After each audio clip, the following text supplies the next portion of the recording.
Hello everyone, you're welcome again to another episode of Reading with Elsie. Today we are reading a short piece titled When Tomorrow Comes. The story is not particularly targeted for your kids. However, it is not inappropriate for their audience, and so they are allowed to listen in to this piece. Here it goes.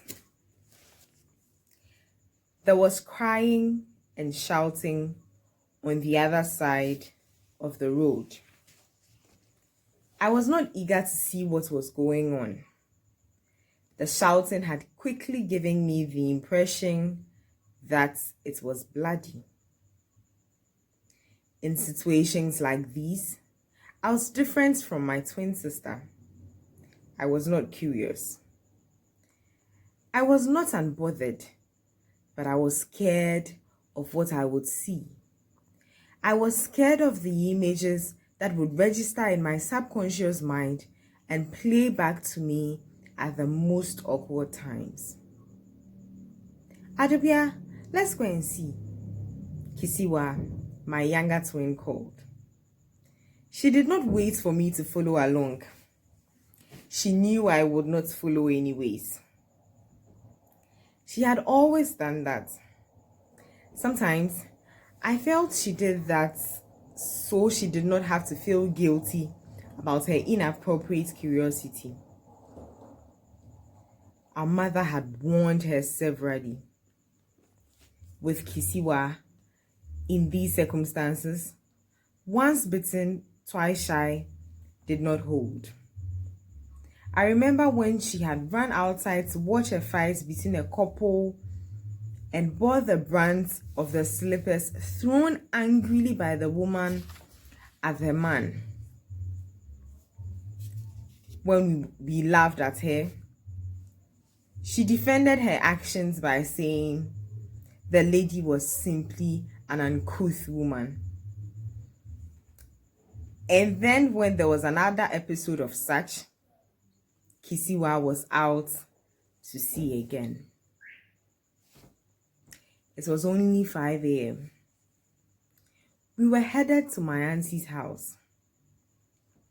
A cousin was getting married, and my auntie wanted all her female cousins there with her while she got ready for the ceremony. It was not exactly a preference of just my auntie. It was like a family tradition. Kisiwa was excited in such times because she did not have to do much to feed her curiosity. She had been specifically invited to feed her curiosity.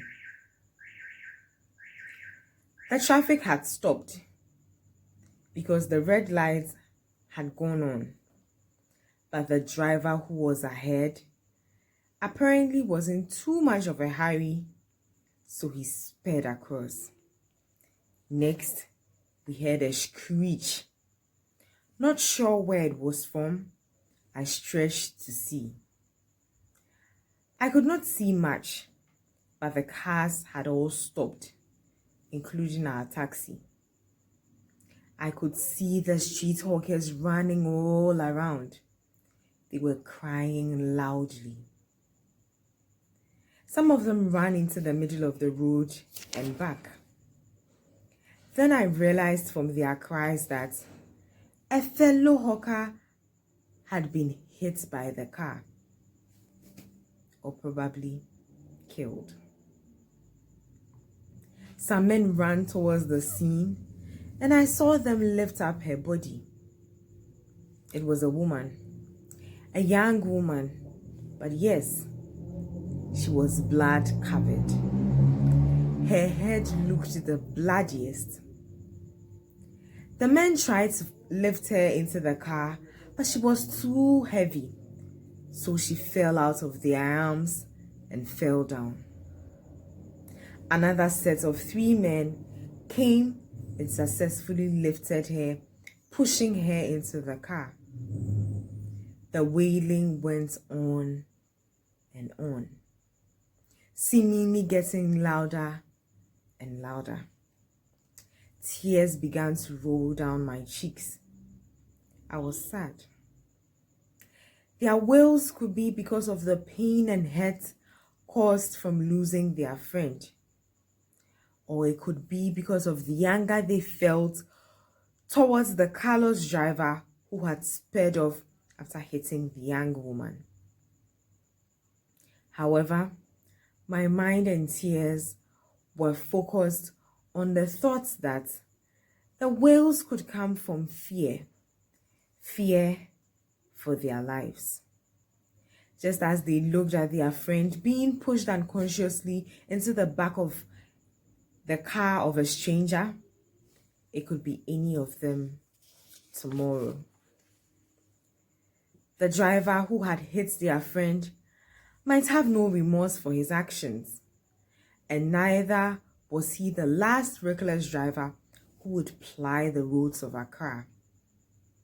Meanwhile, for a lot of them, selling on these streets was what gave them their daily meal and catered for their families. And so they were going to be on the road tomorrow, the next day, and the day after. Kisiwa came back to sit in the car. The people had cleared off the road, and the chaos and wails had moved to the shoulders of the road. Kisiwa started to talk about the details of the accident, but I was still in sobs. She said, "So they said the woman had attempted to cross the road to the other side to sell her goods when the traffic had stopped, but the reckless driver had sped from behind so fast that before she could turn to run back, she was on the floor, bleeding from her head and other parts of her body and unconscious." As she continued to talk, I told her, "Kiss, you know these people's lives are at risk with all these reckless drivers." She just responded, "Yes, so," and continued her talk. Obviously, Kisiwa was not thinking what I was thinking. Thank you very much for reading with me. I appreciate your time. I appreciate your support. Don't forget to share. Don't forget to like. Don't forget to leave a comment in the comment section. And those of us watching via my YouTube channel, please don't forget to subscribe. Catch you again on another episode.